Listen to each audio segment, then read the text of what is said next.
There we go. Good morning. Hello. Happy Friday. Okay, that's my new favorite drink. It's June 20th, episode 21, which could have been perfect, off by one. Today I'm drinking a coffee. It's a custom blend of beans, which is interesting. I've never done that before. I've never combined beans. But there's this coffee shop in Kansas City that has their own coffee roasts, like their own roasted beans. It's like what's it called? It's like a motorcycle kind of vibe a little bit. I'm trying to find where it is. It's near the West Bottoms. Blip Coffee Roasters. If you're ever around Kansas City, go try Blip. They've got some good roasted beans. But they had one that's like this smoked bean, which has a very smoky flavor. It's really good. I like it. But it was a little, I don't know. There was something about it that wasn't my favorite, so I hadn't finished the bag yet. So I just tried mixing it with these Colombian beans that we got from Costco, like 50-50. And then I added a packet of breakfast essentials. Good morning, Leah. Happy Friday. Breakfast is ready downstairs, just so you know. I made oatmeal with peanut butter and sliced up bananas. Okay, so it's Friday. We have a Friday coffee chat today. And then before that, I want to talk a little bit about how we can apply the other things we've talked about this week. So on Monday, we did the 5 W's, who, what, when, where, why, of intuition. And then we did the 5 W's of story on Wednesday. Who, what, when, where, why of story. I had to make sure that was actually 5 W's because that would have been silly. So, to recap, intuition is essentially your subconscious mind. It's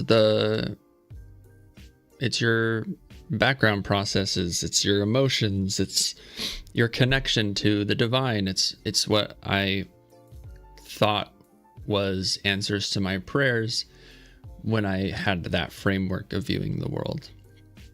But outside of Mormonism, outside of religion, instead of like believing that I'm like asking some magical being in the sky for answers, like where did I leave my car keys, then I'm actually just tuning into my subconscious. And we discussed the fact that a consciousness is only 10 bits of information, that we are conscious of 10 bits per second of information. But in total, our brains and our bodies are processing millions of bits of information. So there's so much more information that you can tap into than what you actually have access to. I'm curious if anybody has any questions since Monday's episode about intuition. If you do, leave a comment or let me know. And the reason why that is important is because our intuition is sort of like our personal guide.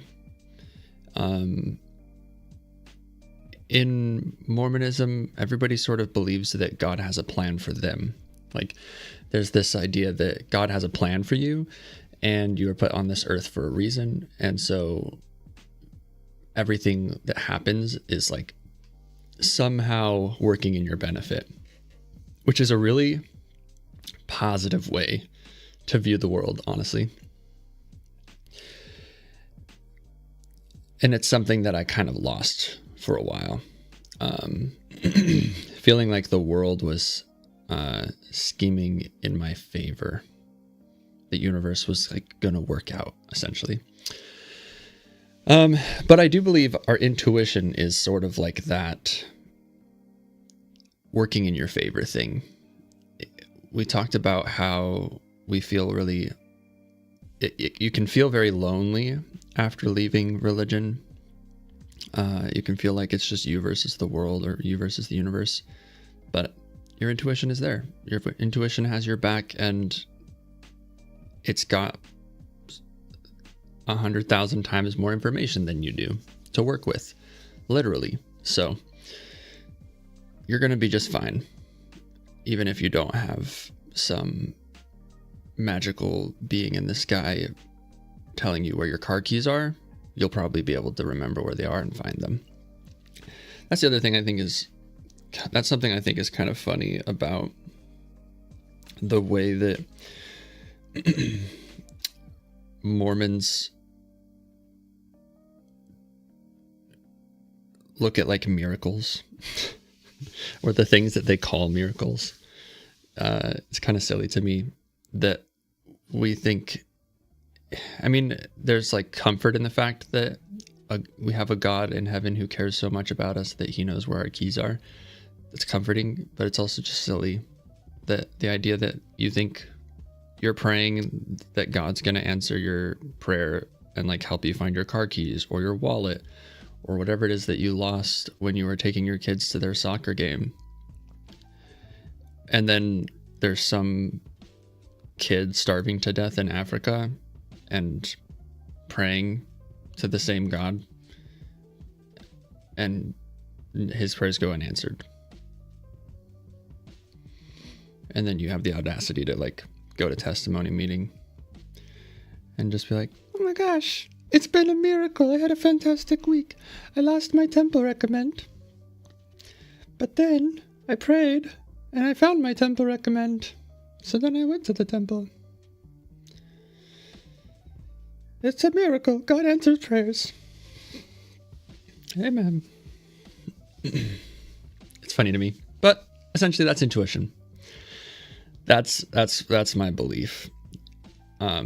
So it kind of takes some of the pressure off of prayer and questions too, like, because I don't feel guilty clogging up the, like, I don't know, how many active lines can God have at one time?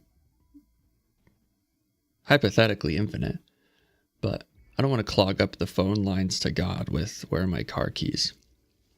But I don't feel that guilty asking my intuition about my car keys. In fact, these headphones that I'm wearing, these are the Audio-Technica M50Xs. They are studio monitors. I bought them when I was like 15. It was the first big purchase I ever saved up to make myself. And when I say big purchase, I mean $159. So nothing like crazy, but for headphones for a kid, especially like coming from the family that I did, that was a decent amount of money. And I bought like a hard case that I put on to like protect these whenever I traveled. And I misplaced it. I didn't know where it was for months and months and months. And it had a bunch of different cables. So like one of the things you can do with this headset is you can unplug the cable like that and swap out the cable for something different. I have like a curly cable that stretches and I have a short one. This is like a long straight one.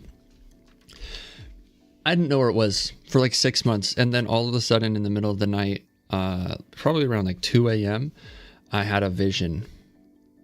It was clear as day, as clear as you can see a city through a mountain. I saw in my mind's eye exactly where that case was. And I went and I looked and it was exactly there. And I didn't think, oh my gosh, I just had like a spiritual vision. An angel just came to me and showed me where my headphone case was. I think I probably thought that for a split second, but then I thought, I'm a genius. How did I remember that? My brain is awesome. I think that's a more fun perspective on it rather than just being like if you acknowledge the fact that your brain has 100,000 times more information than you're conscious of, That's a pretty awesome thing. That's honestly miraculous in and of itself. So that's intuition. It's your guide. It's your player 2, your higher self, maybe. Drinking that coffee on a little bit of an empty stomach because I didn't give myself enough time to eat the breakfast that I made, but I did make it. So I'm hoping my tummy doesn't hurt from the coof. And then on Wednesday, we talked about story. And I said that, I used that quote, the universe is made of stories, not atoms. I think that's what the quote was. I don't know. It's not super... The universe is made of stories, not atoms. Muriel Rukeyser. And I really do believe that, like, the universe and pretty much everything, the only thing that really matters about our lives, about the world, is the story that we weave. It's where we get our meaning from as humans, as mortals, and even like how we relate to things, how we learn is through story. And when I was in like the depth steps of my depression, I had a really hard time thinking like, why does any of this matter? Why do I need to wake up every day and go to work? Because the story I was telling myself was a hopeless, boring, scary story. And so I wanted to run away. And I wrestled with the question. I think wrestled with the question is a funny phrase. I'm not sure if that's like a Mormon phrase. If that's like normal to say, let me know. But I wrestled with the question of if my life has like inherent value, if human life has inherent value, even, which I know is sort of like a dark or scary or sad question. But like I said, I got my meaning from the story, the Mormon story, the pre-existence, life on earth, the ability to die and go to heaven and get a body, or not get a body, become like God and have your own planet. That was the purpose. And when that was gone, it was like, okay, so why does my life actually have value? Does any person's life actually have value? Because for the most part, like if you just made like a pros and cons chart of like a person existing, it's like on the con side, you have like a lot of litter, plastic, CO2, suffering, probably mean every once in a while. On the pros side, you have like relationships, the potential to do big things and good things in the world. But at their core, what you have is like this person's unique story and unique perspective. And in reality, when somebody dies, what ends is their story.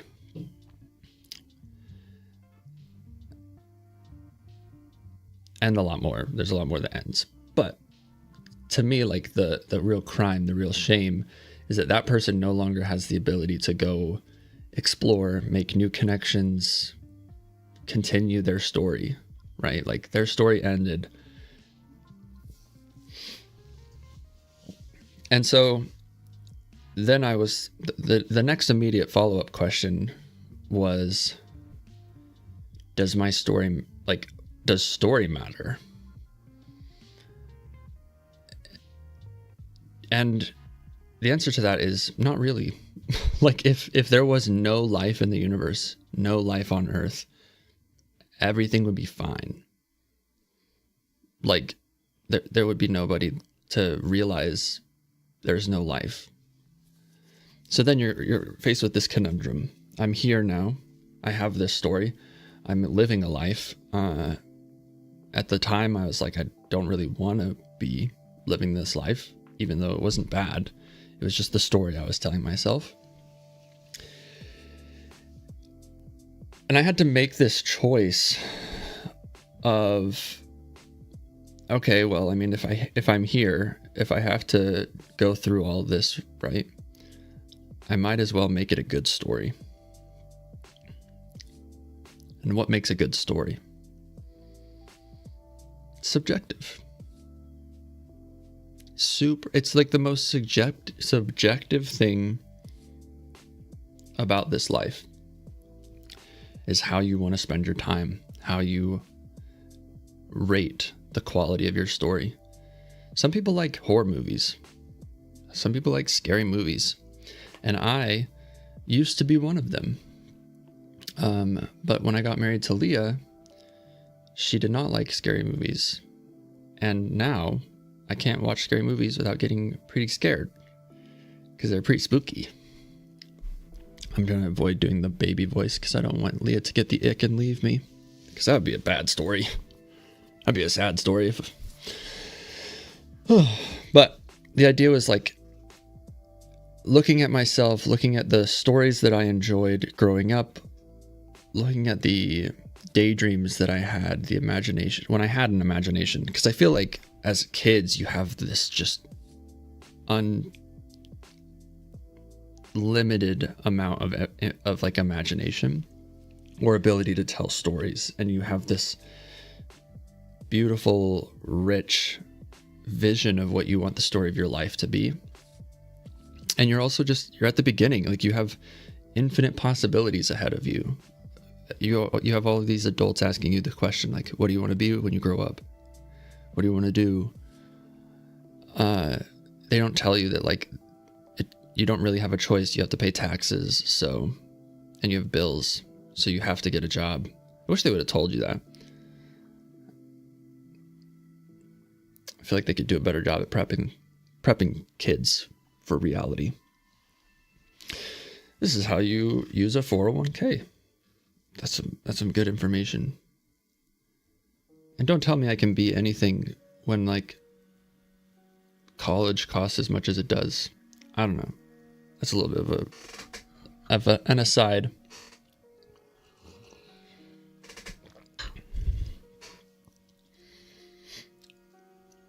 Point is to summarize the Wednesday conversation on story.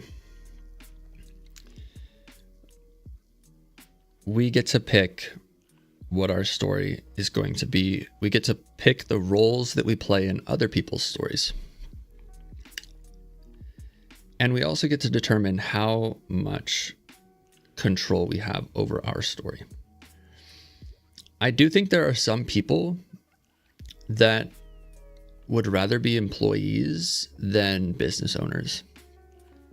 And that's okay. It's not better to be an employee or better to be a business owner. It's just a different way of thinking, a different way of being. There are a lot of people that are fine with just like waking up and going to their job and then going home or working remote. I don't know. For me, I had a hard time with that because somebody else was in charge of the story, and I felt like the biggest challenge that I have with a lot of business owners, or the way that business is done today, is the values of business are so focused on profit that you lose sight of customers as well as the employees that make it possible. And there's not a whole lot of thought about there's not a whole lot of thought beyond the numbers in most business. And I took business classes in college. I've worked with entrepreneurs, startups, and so I kind of have seen a decent amount of this space. And it was depressing to be so focused on the numbers, on profit. And so that story, like the goal of that story of get money, get rich, break free of like the rat race by grinding. It's funny that the way that society teaches you to get out of hustle culture is to hustle. You have to do the thing that you don't want to do in order to get out of doing that thing, which seems a little bit backwards. When I think about what types of things are fulfilling, like actually fulfilling, it's pretty easy to get distracted by the things of the world, as my family would say, or the church would say. And I do think that for the most part isn't going to provide real joy and real fulfillment. But so my last film class that I did in college was documentary filmmaking. And for that class, I did a documentary on happiness. I interviewed this guy who was very wealthy. He did not have to worry about money. He did not have to work. He bought a Zamboni and started an ice rink for fun, just because he had the money and wanted to do it. So he was living a pretty good life based off of his money. And I had a conversation with him and I asked, does money make you happy? And he straight up said yes. And so I definitely think that money and the things of the world can make you happy and they can facilitate happiness. But the way that it gives him the most happiness, the way money gave him happiness, was that it allowed him to buy time with his family. It allowed him to be there and do the things that he wanted to do. And my entire life growing up, I said to myself, I'm going to become a business owner and I'm going to start a profitable business, and then I'm going to do whatever I want to with my time.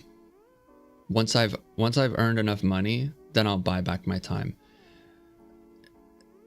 But that's all predicated on this idea that I don't own my time originally, that you have to buy back your time. To an extent, that is true because of the systems that are built around us. But when I think about fulfillment, what is fulfilling, I like to put myself in the shoes of a Neanderthal, right? A hunter-gatherer human, or maybe even agriculture was the next phase? I don't know. But I like to put myself in the shoes of a hunter-gatherer. You wake up, there's no such thing as a country. America hasn't been even Europe. Countries doesn't exist. You just wake up, you're in a forest, and you're thinking to yourself, me hungry. And so then you get up and you go and you walk around until you find some food, and then you probably go home and you make more babies. I don't know. What did Neanderthals do for fun? That's got to be super fulfilling. I bet they didn't have depression, but they were too worried about food to be depressed. But I like to think about what are those core human things that are fulfilling regardless of the country you come from, the culture you come from, the time period you come from.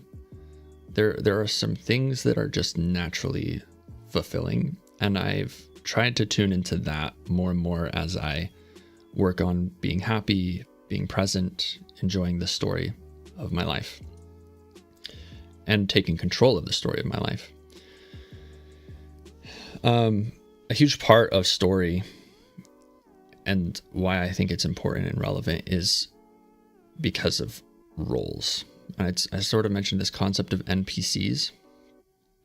I think when somebody's looking for an employee, they put up a sign or they put out a posting on LinkedIn or Indeed or wherever a job board and they say, I'm like, help needed. I'm looking for somebody to do this. And then they put the descriptions of the role.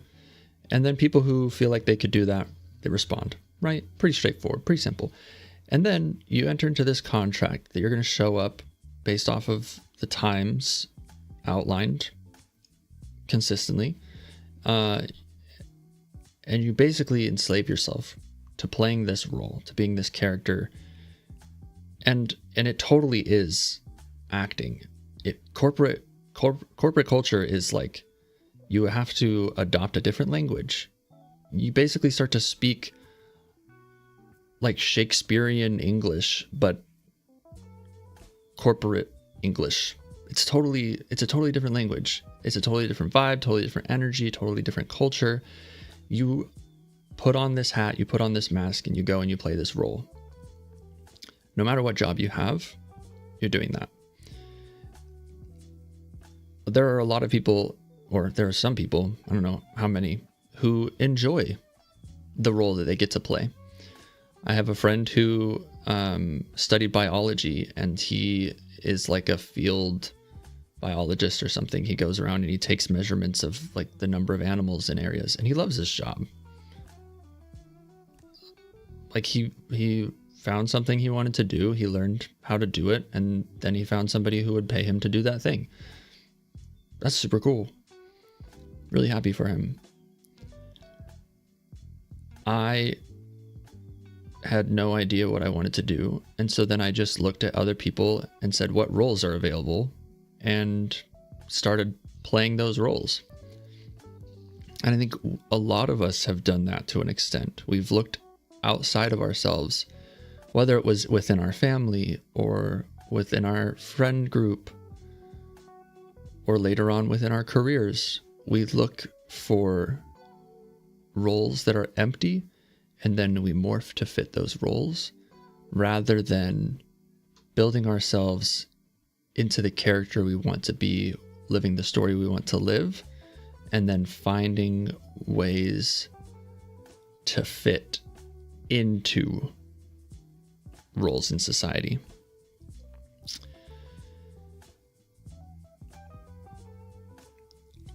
And I feel like this is a somewhat complicated topic because you can't really just like leave. Can't really just go do whatever you want to do. Stop playing roles, being a mother or a father or having a job. Like to an extent, like you do just have to play the role and do the thing. You have to be a husband. You have to show up.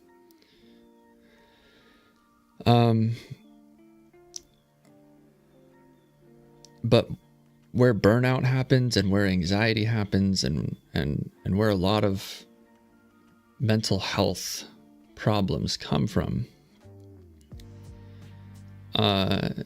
this is somewhat theoretical, but also based off of like the current theories and the current understandings.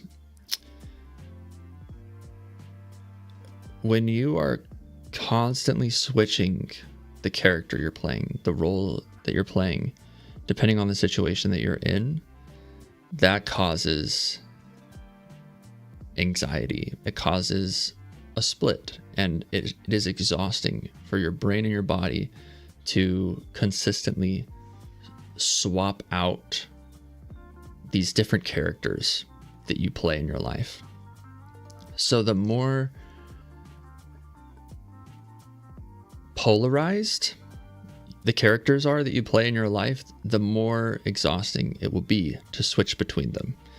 I think we all do this somewhat naturally with like friend groups. We change our behavior somewhat around different friend groups, but for the most part, like we might still show up as a flavored version of ourselves.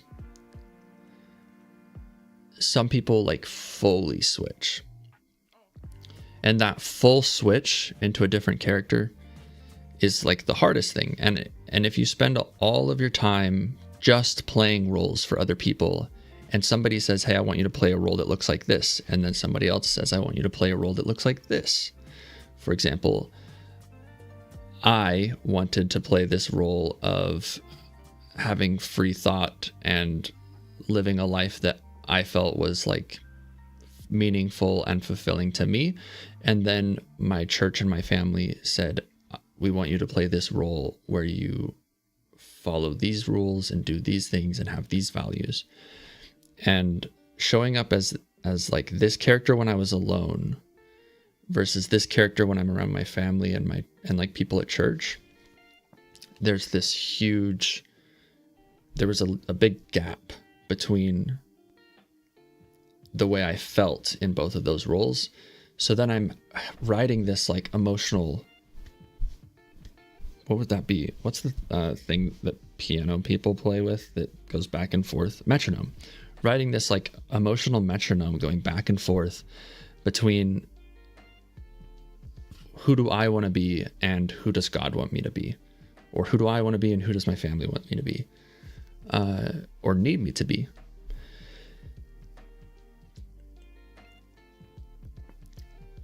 And over time, if you're trying to avoid a mental breakdown, or if you're trying to avoid burnout or panic attacks or anxiety or depression, minimize the amount of shift that you have between your different roles that you're playing in your life.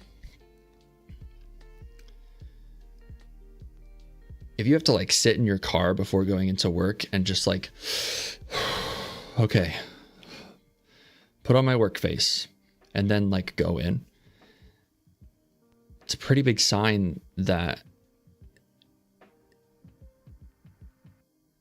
maybe you're having to shift a little bit further than you should consistently do. And mental health issues are on the rise.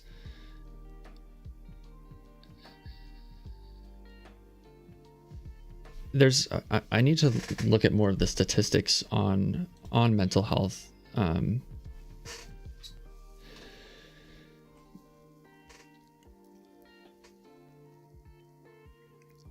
But if we look at examples that are pretty popular or well known,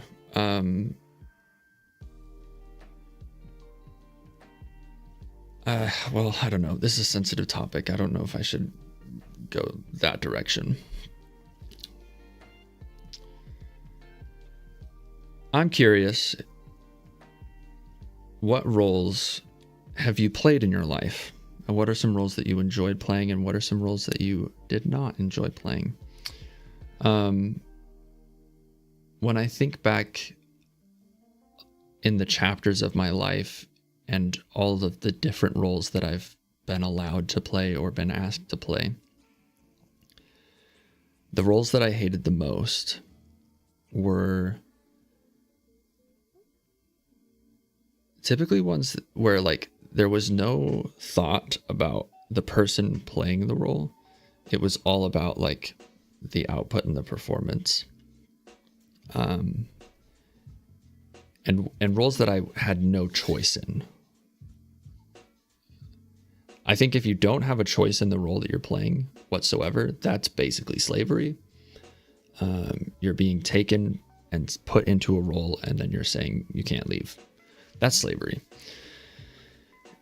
And sometimes we willingly enter into slavery, but that's beside the point. So like being a farmhand, not a role I super enjoyed playing. I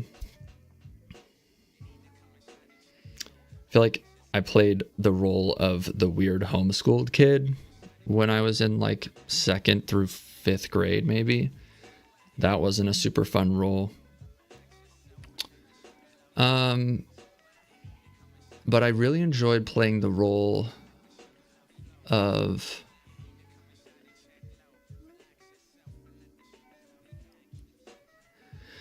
there was like a confident version of myself that I tapped into when I was doing Skills USA, like when I was the state president. I really enjoyed that role. I liked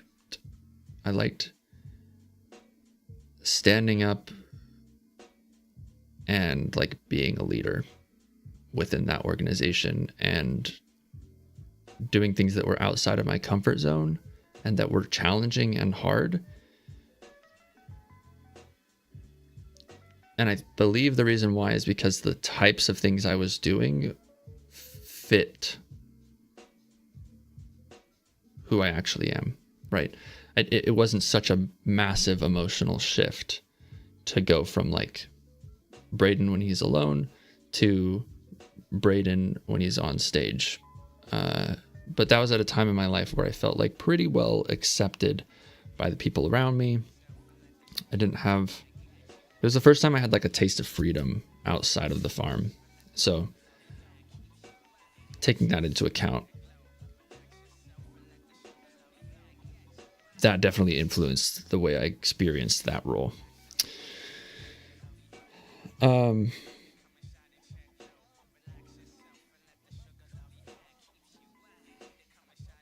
feel like I spent a lot more time talking about that than I really meant to, about like roles and story.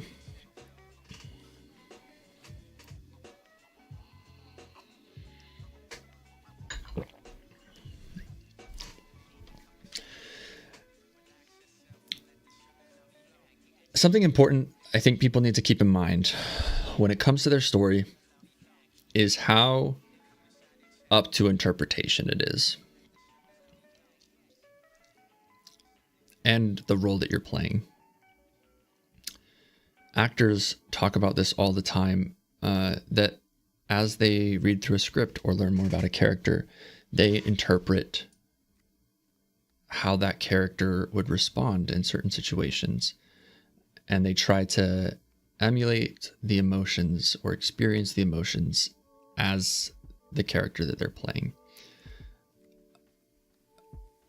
I watched a breakdown of a Leonardo DiCaprio scene. I think it was from Wolf of Wall Street, I believe. He's like yelling at his wife.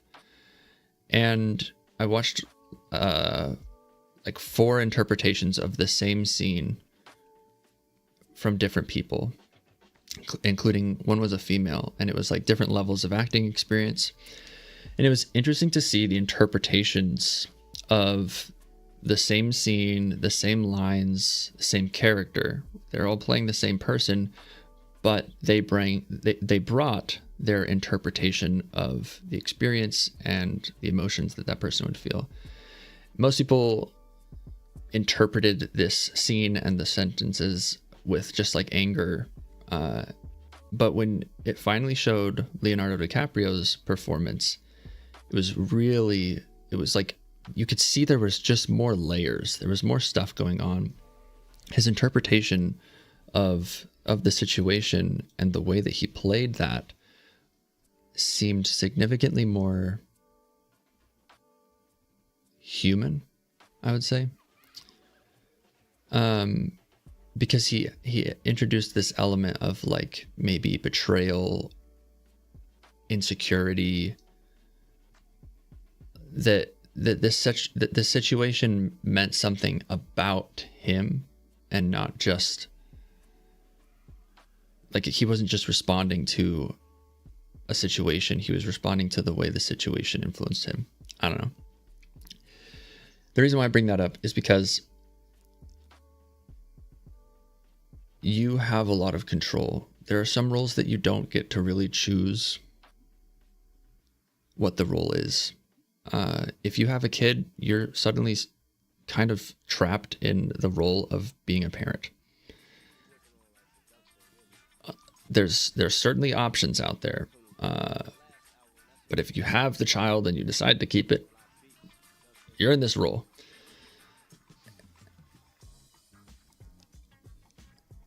So then the only control that you have over that role, over that situation, is how you choose to interpret it.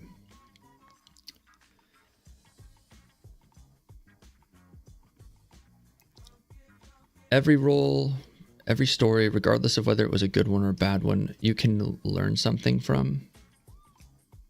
So if you can focus on, or if you can choose to value the learning that you get from stories and roles, then pretty much you can go through any situation and come out with like something valuable. But I also think that it's okay for you to just admit that a situation or a scene or a role that you're playing just sucks. And in those situations, you might want to change what you can, if possible. But you can choose what that story means to you. You can choose what that situation means to you and means about you. I've never worked in the service industry myself. Like, I never waited tables or worked at a restaurant or did retail or anything like that.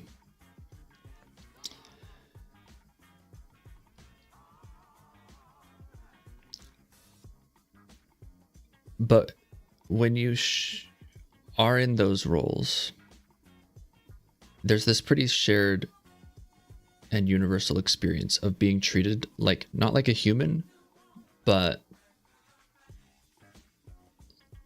like a character, like an NPC, like a robot. And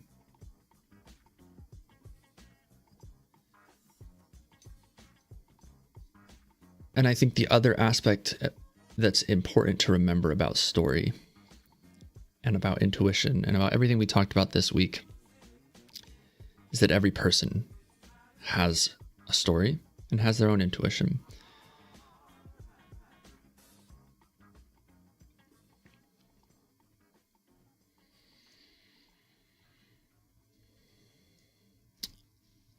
All right, I'm struggling to tie this all together with a nice little bow, and I think that's okay for me to just say. I feel like there's a lot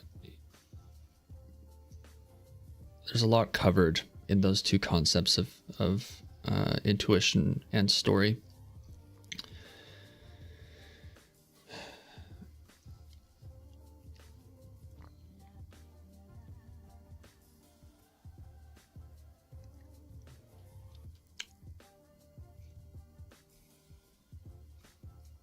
I think I want to talk a little bit about how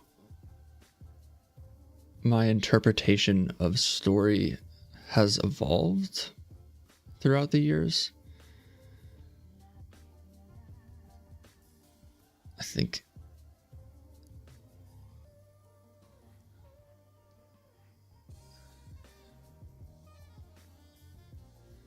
for example, with homeschooling, I have pretty much focused exclusively on the downsides of being homeschooled. I chose to perceive those more powerfully or more strongly. But I realized the other day that homeschooling, one of the benefits was that I wasn't programmed to think the way that schools want you to think. And this is somewhat of a hard concept to articulate. But it's this idea that, like, if you want to learn something, you can just look it up. You can just, like, Google it, or you can find somebody who can teach you. You can just try it out even and, like, learn by doing. And that there's no, like, correct order to learning things. There's certainly an ideal or an optimal order, but it's not wrong to bounce around.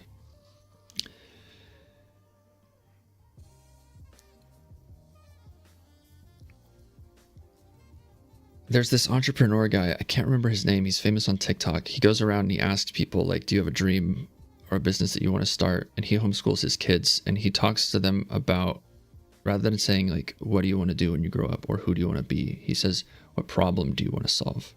What question do you want to answer? And I think that's a significantly better way of looking at the future, or at yourself, or the life you want to live, because one requires you to try and predict. The other one just requires you to tune into your curiosity and, like, your passions, your current passions. If you're saying to a kid, what do you want to be when you grow up?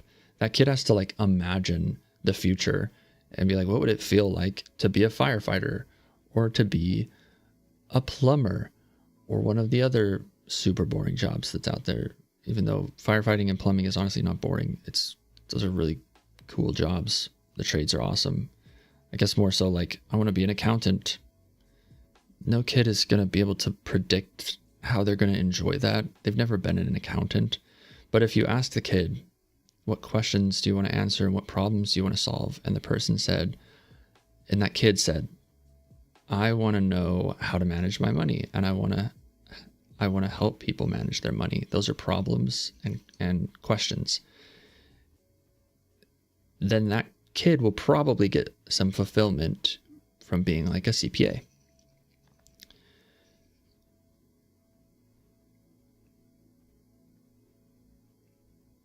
If you are in a place right now where you're trying to figure out who you want to be, what you want to do, what do you want your story to be, rather than trying to predict the future, tune into now. What are you curious about?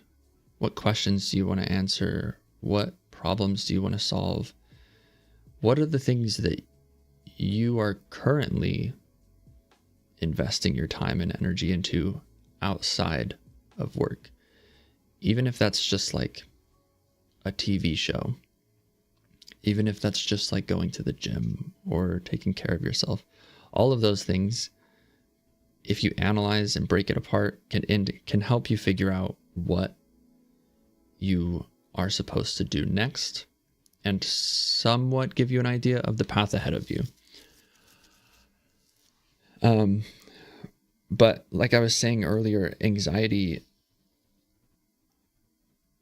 is caused so much by giving your energy to different places and different things and at the same time. So at your core, you are always going to be like yourself, even when you're playing a different role. Leonardo DiCaprio is always Leonardo DiCaprio, even when he's playing a different character. If he was playing a character that was so different from his natural personality, he would finish his workday and just be like exhausted, right? Because he's pushing himself to be in this place where he doesn't naturally go. And that can happen if you put yourself in a situation mentally, whether you're there in person or not. Have you ever had like a dream that you were doing homework or your job and you woke up and you were like tired of doing your job or doing homework? Because putting yourself there mentally is, your body and your brain can't really tell the difference. And so you actually feel the emotional exhaustion that comes from that. If you sit and you imagine the future, one where you're stressed and anxious about money, where you are in a job that you hate, or whatever, even if you're just sitting like, what would I enjoy in the future? You're separating your energy. You're putting your energy into a different space or time besides where you are right now. And that's going to contribute to anxiety. When you wake up in the morning, if you aren't able to just be in your bedroom, because the first thing you think is, okay, I have work, and then I have errands, and then I really wanted to clean the house, but I'm not sure if I'll have time, like all of that stuff, right? You're immediately putting yourself into a situation that is distant from your current situation, which is going to give you anxiety. And it comes from worrying about the past or the future or situations that are outside of your current situation within the present. Depression comes from pushing down your intuition, your inner self, and or not following through with the things you know you could do. I still feel like I'm mental health wise, right now, I would put myself around like a 5 out of 10. I feel optimistic. I feel hopeful about the future, but I know that there's more I could be doing. And I know that I have more capacity than what I'm tapping into. I could have an intro for the show already. I could have like set background music that fits the vibe of every episode I want to do. I could have a full script written out. Like, it feels like there's more I could do. And so then I'm consistently disappointed in my output, which contributes to depression. So whether you're suppressing yourself or not following through with who you think you should be or who you want to be, those are two things that can contribute to depression. And both of those things can contribute to burnout. Anxiety and depression, both of those can contribute to burnout. And burnout's rough because when you finally hit that point of like, okay, I'm officially burnt out. Recovery from burnout is a significantly more intensive and intentional experience, especially depending on how long you've been burnt out. If we use our tree analogy that we sometimes go back to, like, you have this trunk that is meant to grow straight up in the place that it was planted.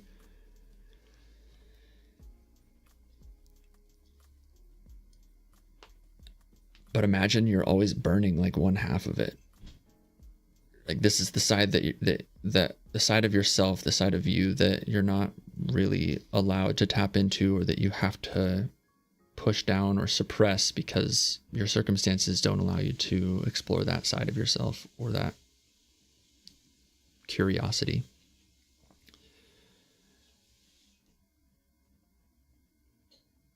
You're going to have to wait for that half of the tree to grow back because it literally is gone. It's burned away. And if we took burnout that seriously, where we're really thinking like, what is it that I'm actually burning out here? What is that recovery process going to look like? What is that healing going to look like? And so much of it is healing and repairing your connection to your intuition. Because if you're in all of these situations and all of these times, your intuition is giving you feedback on the things that you're thinking about and the things that you're doing in the language of emotions, feelings. And they're so much more blended than just like, I feel sad right now. It's like, I feel, what are all the emotions? I don't even know. Emotions chart wheel. Feelingswheel.com. Perfect. Excellent. Exactly what I was looking for. There's a lot of them. At the core, you have surprised, bad, fearful, angry, disgusted, sad, and happy. So there's like 7 base emotions, but then each one of those splits into like anywhere between 4 and 9. 4 and 9, like next level emotions, and then you've got even a third ring. So you have things like insignificant, embarrassed, fragile, thankful, joyful, free, perplexed. Sleepy is even a feeling on the feelings wheel. And there's, every time you have an experience, you get this blend of these emotions. So you could say like, I'm thinking about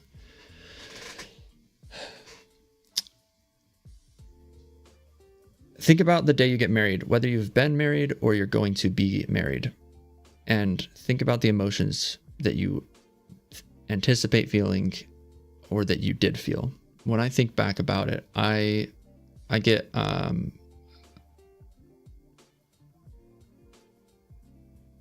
I'm gonna be fully honest and transparent here. I get like 40% happy, 20% excited, probably like 10% maybe pressured / overwhelmed, maybe a little bit of inadequacy. Let's see here. What else have we got?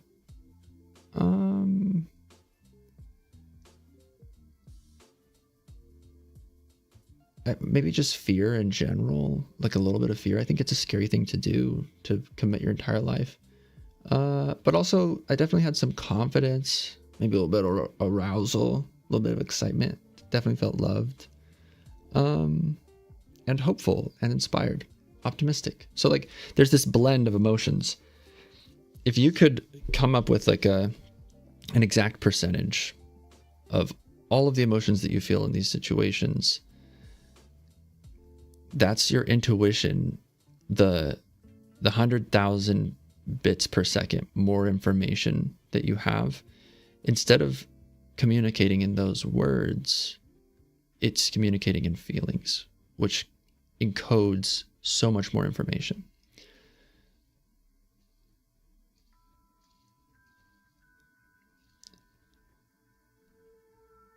And some aspects, like I can break down what aspects of my wedding day, getting married, what aspects contributed to the emotions that I was feeling.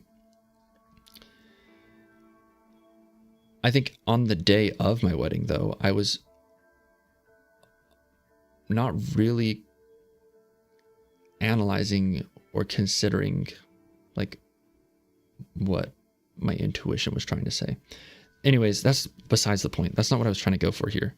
The point was, in every situation, whether it's happening to you or imagined or happened or a possibility, your emotions are your intuition giving you feedback on how that situation makes you feel. And it's primarily based on, I would say, if it makes you feel safe versus unsafe, or like in danger or afraid, fearful. Because that's the ultimate goal of our mind and our body and our intuition, is to stay alive. Keep the story going. And ultimately, the only perspective I think the question I was trying to answer at the time when I was pondering, wrestling with these questions of story and intuition, these concepts, I was trying to give my life some sort of meaning, give myself some sort of purpose, something to strive for, chase after.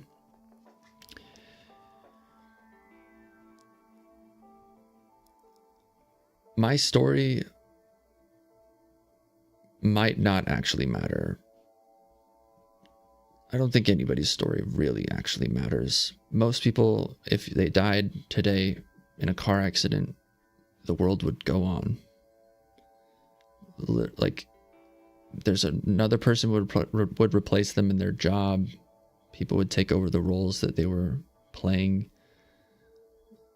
Like, objectively speaking, most people's stories, most people's roles don't really affect things. But every person like fully experiences this rich emotional cacophony every day in their story, whether they think it's a good story or a bad story. And so many people go every single day living in this bad story that they want to change, that they want to break free of. They want to be a different character, play a different role.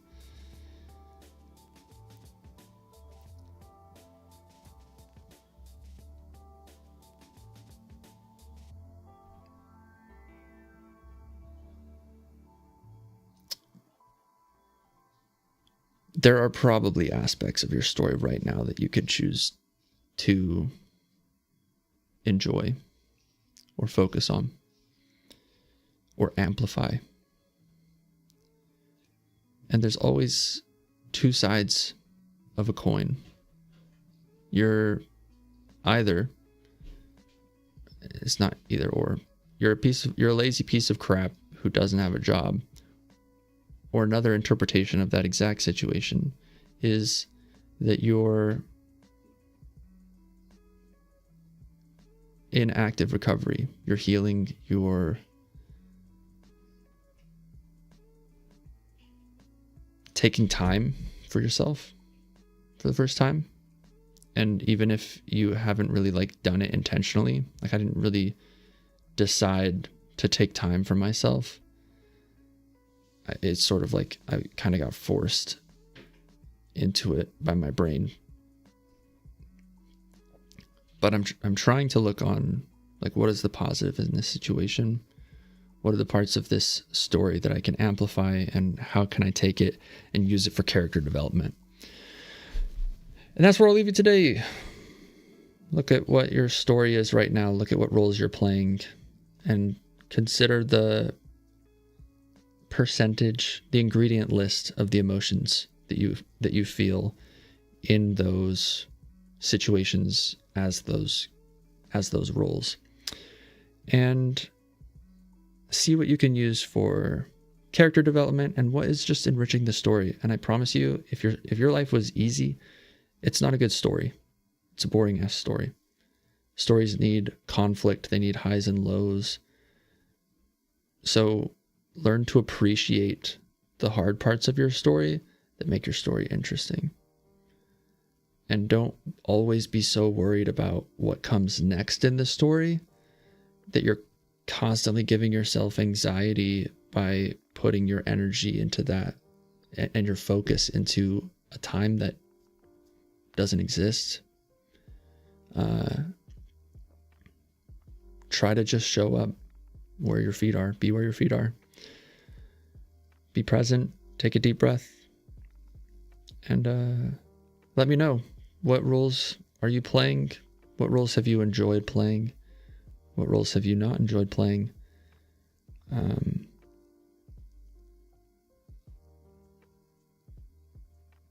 hope you have a lovely weekend. I don't know how many people heard that I was planning on switching to Wednesday, Friday. I said on Monday. It felt like wrong. And I'm just going to keep doing the Monday, Wednesday, Friday, 7 a.m. So I'll see everybody Monday. Thank you for listening. Thank you for being here today. Thank you for listening to the Monday and Wednesday episode about intuition and stories. I hope that I've shared something that was insightful, got you thinking, or maybe gave you a little bit of hope or a goal for how you might adapt or change your life. Love you. See you Monday. Bye.